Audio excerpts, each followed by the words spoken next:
Magpiprepare ako ng rosemary chicken. So, yan, naglagay na ako ng olive oil.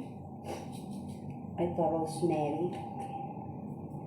Kailangan madami para lumasa. And then, black pepper.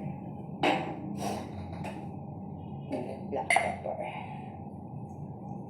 Mas masarap. Pangit naman yung madaming ingredients. Alam niyo yun. And then, wamba, sabi nila. Gusto nila maraming bawang. Ayan. So, hit-hitin nyo para lumabas yung aroma ng bawang. Ay, ayan, nag-save tayo ng punan na. Ano ba yan?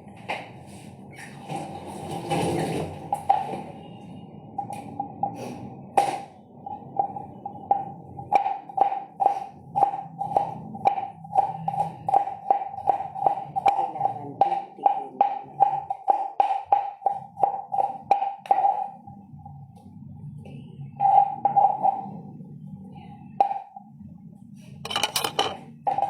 Ayan na siya, ha? May bawang na. May rosemary na yan.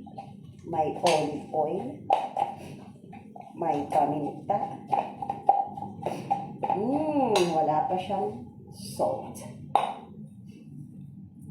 Konting asin lang kahit baka umalat. Kasi ipo-oven natin siya.